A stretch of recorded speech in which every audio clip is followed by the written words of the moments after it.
Hello and welcome to the Nonfiction Writers, podcasting in a great way. I am Oklahoma State football writer Kyle Fredrickson, bringing you a special edition of the Oklahomans College Football Podcast today. We are taping this episode live on a Friday afternoon in our studio in beautiful downtown Oklahoma City with just 24 hours, a little bit over 24 hours to go until OSU's home opener against Central Arkansas. So in a game where the Cowboys are heavily favored, one of the more intriguing storylines heading into Saturday is the return of public address announcer Larry Reece. For those who haven't really kept up with Reece's story, he was diagnosed with throat cancer back in December, endured weeks and weeks of radiation and chemotherapy before being declared cancer-free back in July. So for those of you who have followed his story, we've written multiple of them, really documenting Larry's journey since that diagnosis came down. But with the home opener on tap, the question now shifts to, is the voice ready to return to action? So rather than me just telling you guys about it, I thought it'd be a good idea for our listeners to really get a first-hand account from the voice himself. So Larry joining us by phone today. First, just want to thank you for hopping on the podcast, and second, give OSU fans an update. How are those vocal cords feeling? I think I'm feeling pretty good. I'm very fortunate that, from a very scary time in my life back in December, when I was going into an unknown and just scared to death, to 9 months later being declared cancer-free from my MD Anderson doctors on July 31st. I'm truly blessed, and I really give my prayer posse all the credit for getting me through it. I mean, my OSU family really put their arms around me. I'm glad to be where I am now. I feel pretty good.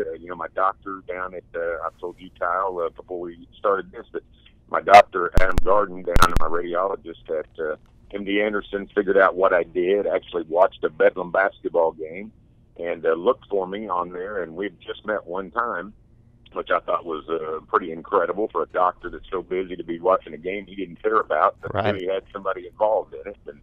And then he told me, because he knew what I did, that he could protect my vocal cords, and he did that to the best of his ability. And I had burns from radiation all around my neck, except for a little rectangular area right above my vocal cords. So I think he did fabulous work, and I'm very blessed about that. I don't think I'm 100% what I was, but I do feel really good, and it's going to be kind of a trial run tomorrow to see what I need to do, cough drops and tea and honey and whatever else I might need.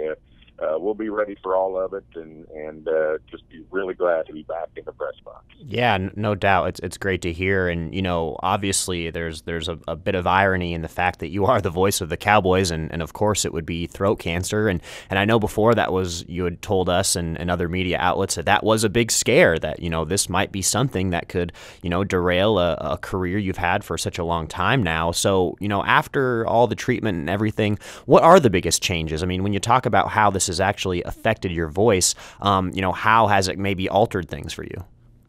Well, first of all, it was always in the back of my mind that throat cancer would be the worst thing that I could get, because I love being around athletics. I went into journalism and broadcasting thinking I didn't have the talent to keep playing, and I wanted to be around it, and so I found an avenue and a way to do it. And OSU embraced me back when I was a student, and Steve Buzzard gave me the gig. And in the back of my mind, I always thought that would be the worst. And initially, it did scare me to death, like I said, but you initially go right into survival mode, and hey, I just want to be here for my daughter, to walk her down the aisle, and I want to be here to help my parents as they grow older, and I have a beautiful wife that I want to grow old with. And so those are the things you care about, and right. You're willing to say, hey, if I have to give up announcing, I'll give it up. But actually, to the point we are now, and as I went through this process, I found that throat cancer was probably one of the best cancers that I could have gotten, because of the prognosis that you really have a good chance of beating it. My doctors at MD Anderson told me it was 85 to 90% chance that I would beat it. You still have to go through the process and the chemo and the radiation, but in the end, I was probably fortunate, because there's much worse cancers, like my buddy Jeff Pitt-Naples, who is one of our videographers. That he's battling cancer, and he's got it much worse than I did, and we're all getting the prayer posse rallied for him, because we really need a lot of prayer. We need a miracle for him. Now, as far as what changed for me, the radiation shoots down your salivary glands, so I'm constantly drinking water, tea, or something just to wet the whistle, and I'm sure I'll have a whole bunch of that while calling the game because there'll be a lot of exciting moments, and I'm going to have to keep drinking in between those exciting moments. But other than that, just kind of watching the food as you try to eat a meal. It just takes me a little bit longer. I used to be a pretty quick eater. I'm no longer a quick eater. My wife and for my daughter, and they end up staring at me at dinner, just wondering when I'm going to get done. It's kind of a longer process. Right. No, that makes a lot of sense. And in terms of just your excitement for this day, I mean, has this been a date that you've had marked on the calendar for a while here, Saturday, just the anticipation of getting back up there in the booth? I've been very few games in my lifetime, my 25 years of calling Cowboy and Cowgirl games. And as you know, I have a lot of friends like Kelly Ogle and Robert, Dave Unzacker, and John Holcomb, and the late Bob Berry fill in for me. And I really appreciated them. But it has been a while since I've been behind the mic. I've done some events and things, but for a game, it's been a while. And so it's definitely been marked on my calendar. I've been a little worried, thinking, man, am I going to be hoarse at halftime? As a matter of fact, Coach Gundy called me 2 days ago to check on me. And I said, well, my only worry is you're going to score too many points in the first hoarse at halftime. And Coach Gundy said, well, you know what? That'd be a good problem. And I tend to agree with him. I see all right. points too. And fans aren't going to care if I'm a little hoarse. But I've definitely had it marked on my calendar. And I think it'll be emotional at first being up there and then welcoming the crowd. Those are moments I always got chills through the years when I would announce and welcome the Cowboys to the field and welcome the crowd to Boone Pickens Stadium. But I think there'll be extra emotion tomorrow when we get there. Right. I know a lot of Cowboy fans know some of your more famous sayings, third down upcoming for the visitor and here comes bullet. Is there anything that you're going to say on Saturday that has you worried for any reason? Is it just going to be the duration of the talking? Will it be certain phrases that might be more difficult? I mean, have you really thought about that yet? Well, I think, like I said, my voice isn't quite as strong as it was, and I think it'll get better over time, but I think that the one thing about me is I'm just a fan. I just happen to be a fan with a microphone up in the booth. And so when something good happens for the Cowboys, you can hear the excitement in my voice. So, welcoming the team to the field, I get pretty riled up. Or when the Cowboys score a touchdown, and it might be interesting to see how my voice holds up through those moments of growling out touchdown Cowboys and those type things. But, we'll get through it one way or another.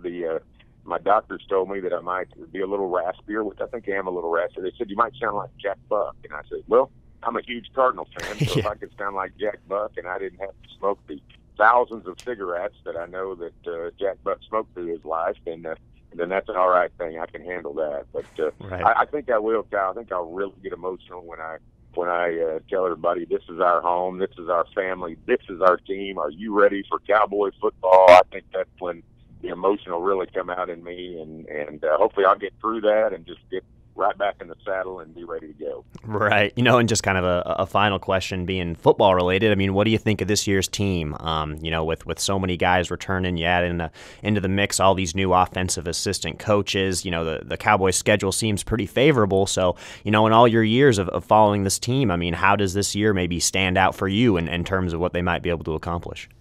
Well, I really like the coaching staff. The guys that Coach Gundy added, I really like these guys. I've gotten to know them a little bit, and I think they're talented people to put with the talented people we already had on staff.